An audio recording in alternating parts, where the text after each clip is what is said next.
성부와 성자와 성령의 이름으로 말씀드립니다. 성탄절은 잘 보내셨는지요? 정치적인 혼란과 얼어붙은 경제로 인해 예년에 비해 더 뒤숭숭하고 온기도 없었던 올해 성탄절이었습니다. 아무쪼록 하루속히 우리의 일상에서 혼란이라는 단어의 사용이 잦아드는 날이 오기를 바라봅니다. 성서를 살펴보면 아이를 낳을 수 없는 여인들이 하나님의 은총으로 아이를 낳게 되는 경우를 종종 접하게 됩니다.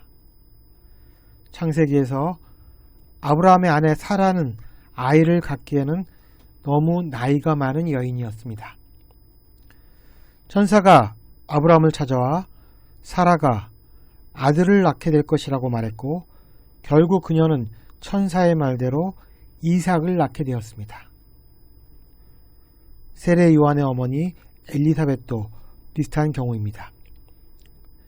오늘 일독서인 사무엘 상에 등장하는 사무엘의 어머니 한나도 그러했습니다. 그녀도 아이를 낳지 못했습니다. 한나는 사라보다도 더 열악한 상황에 놓여 있었습니다. 사무엘의 아버지 엘카나는 한나 이외에도 자신의 자식을 낳은 분인나가 있었기 때문입니다. 한나는 자식 없는 서름에다 한 남자를 같은 지아비로 모시고 살아가지만 결국은 원수와 다름이 없는 여인의 괴롭힘을 당하는 이중고를 겪어야 했기 때문입니다. 그래서 그 괴롭힘 때문에 한나는 목이 메어 먹지도 못했으며 마음이 아파 하나님 앞에서 흐느껴 울며 애원하기도 했습니다. 이 대목은 동서고금을 막론하고 아이를 낳지 못해 서름을 겪던 여인들의 고통을 생각나게 하는 대목입니다. 이 한나는 야훼 하나님께 눈물의 기도를 드립니다. 자신에게 사내 아이 하나만 점지해 주신다면 그 아이를 야훼 하나님께 바치고 평생 그의 머리를 깎지 않겠다는 기도였습니다. 야훼 하나님께서는 이러한 한나의 사정을 돌아보시고 야훼께 빌어서 얻은 아기라는 뜻을 지닌 사무엘을 허락하셨습니다. 한나는 자신의 약속대로 남편인 엘카나에게 아기가 젖을 때면 아기를 데리고 성전에 가서 야훼를 뵙고 영영 아기가 그곳에서 살게 하겠다고 말합니다. 이에 사무엘이 젖을 때자 한나는 사제 엘리를 찾아가서 야훼를 모시도록 거기에 남겨두게 됩니다. 사무엘은 젖을 떼자마자 성전에서 살아가게 됩니다. 오늘 사무엘상 2장의 말씀은 어린 나이에 야훼 하나님을 모시게 된 사무엘에 대한 소개입니다. 사무엘은 모시로 만든 에봇을 입고 지냈습니다.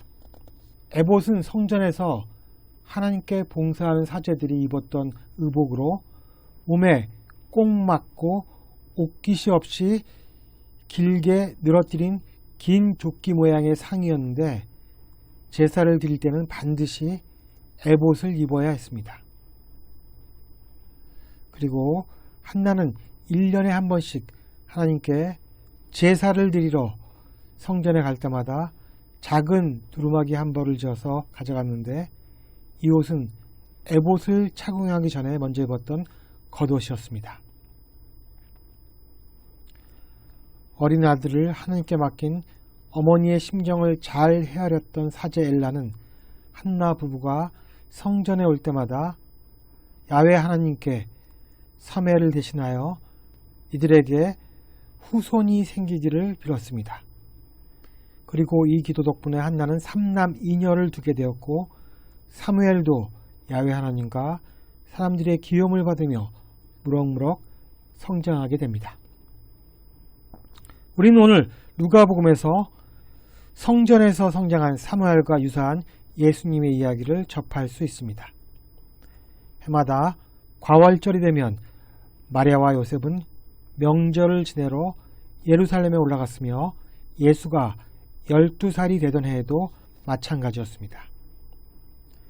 그런데 명절 기간이 다 끝나 집으로 돌아올 때 당연히 친척과 친지들 일행 틈에 끼어 따라올 줄 알았던 예수가 보이지 않는 것이었습니다. 이에 당황한 두 사람은 예수를 찾으면서 예루살렘까지 되돌아갑니다. 결국 두 사람은 예루살렘 성전에서 학자들의 말을 듣기도 하고 또 그들에게 묻기도 하는 예수를 찾게 됩니다. 그리고 거기에 있던 사람들은 모두 예수의 지능과 대답하는 품에 경탄을 했습니다. 그러나 예수의 부모의 안중에는 이런 것들이 들어올 리 없었고 자신들을 곤란에 빠뜨렸던 예수만이 보였습니다. 그래서 마리아는 이렇게 말합니다. 얘야, 왜 우리를 애태우느냐? 너를 찾느라고 아버지와 내가 얼마나 고생했는지 모른다. 그러자 예수는 마리아의 기도와는 전혀 다른 대답으로 다시 한번 그의 어머니를 놀라게 합니다. 왜 나를 찾으셨습니까? 내가 내 아버지의 집에 있어야 할 줄을 모르셨습니까?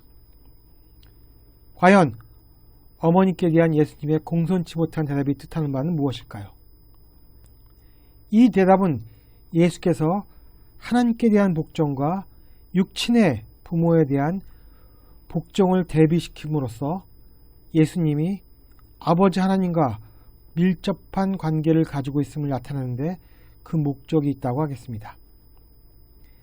예수께서 하나님을 내 아버지라고 부른 것은 당시의 타인들이 하나님을 지극히 높으신 분, 전능하신 분이라고 부르는 방법과는 달랐으며 이는 진정 당신이 개인적으로 하나님의 영원하신 아들임을 최초로 선포하는 사건으로 볼 수 있는 것이었습니다.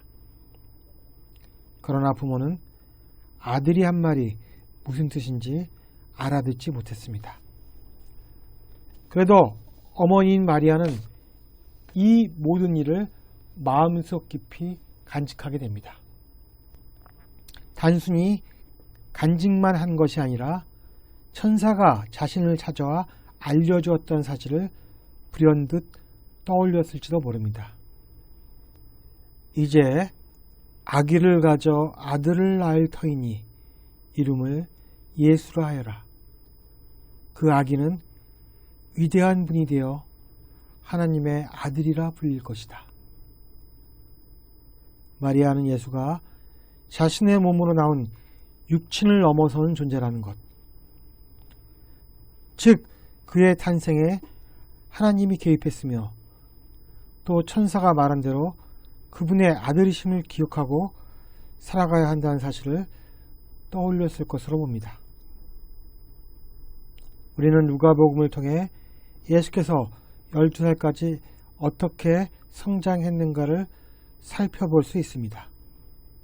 예수님은 오늘 성전 이야기를 통해 당신이 하나님의 아들이라는 사실을 잠깐 드러내셨습니다. 예수님은 그전이나 그 후 공생애를 통해 세상에 등장하기 전까지 부모님께 순종하며 살았을 것입니다. 그리고 몸과 지혜가 날로 자라면서 하나님과 사람의 총애를 받았음을 믿어 의심치 않습니다. 우리는 일독서와 복음을 통하여 하나님과 부모, 그들의 자녀들에 대한 이야기를 살펴보았습니다. 그리고 이들은 모두 어머니와 하나님과의 관계 속에서 자신의 운명이 정해지고 말았습니다. 이들이 어머니가 먼저 하나님과 약속했으며 이후 운명은 약속대로 발현됩니다. 우리는 여기서 질문 한 가지를 던져볼 수 있습니다. 과연 하나님과 소위 가정이라고 불리는 것 사이에는 무슨 일이 일어날 수 있을까요? 우리는 두 가정의 이야기를 통해 가정을 이룬다는 것은 여러 위기 속에서 살아가는 것임을 알 수 있습니다. 사실 어떤 가정도 번민이나 고뇌 없이 살아갈 수 없습니다. 인생을 다시 한번 살고 싶지 않다는 생각이 드는 것도 가정이라고 불리는 공동체에 들이닥치는 고난의 기억 때문일 것입니다. 그러나 그 고난과 풍파 속에서 서서히 자신의 모습을 드러내는 존재가 있습니다. 우리가 살기 위해서 무엇을 해야만 하는가를 알려주시는 존재입니다. 그 존재는 바로 하느님이십니다. 그래서 프랑스의 철학자 가브리엘 마르스는 가정에 대해 이렇게 정의 내립니다. 가정이란 존재가 드러나는 장소이다. 가정은 모든 존재의 집합체입니다. 하나님의 존재가 드러나며 또 하나님께서 만드신 각 구성원의 개성이 드러나며 그 구성원들 사이에 대한 하나님의 고유한 계획이 드러나는 곳이 바로 가정입니다. 하나님께서 자신의 가정을 통해 당신의 뜻을 드러낸다는 사실을 알고 있었던 한나와 마리아는 하나님과 힘을 합쳐 그 뜻을 이루고자 했습니다. 한나와 마리아는 사무엘과 예수님이 비록 자신들의 자녀이긴 했지만 태생전부터 개별적인 인격체로서 하나님과 관계를 맺고 있는 존재임을 인식했습니다. 그리고 하나님과 가족, 각 구성원 간의 고유한 관계를 10분 존중하는 행위가 바로 사랑인 것입니다. 오늘 이 독서인 골로새서는 어째서 가정의 원천이 사랑이어야 하는가를 말하고 있습니다. 사도 바울은 우리가 먼저 하나님의 사랑을 받는 백성이라는 사실을 깨닫기 원했습니다.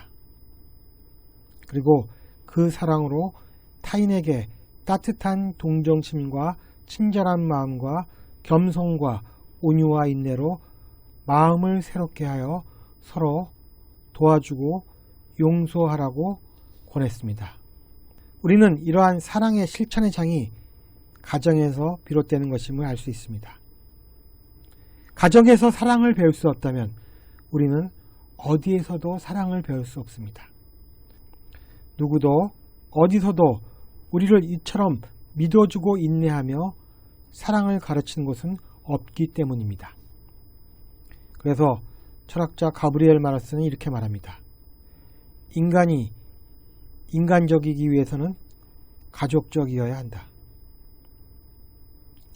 우리는 자신의 실존적 개별성을 철저히 깨닫고 살지만 원초적으로는 개인이기에 앞서 가족이란 공동체를 바탕으로 태어난다는 사실을 잊지 말아야 합니다.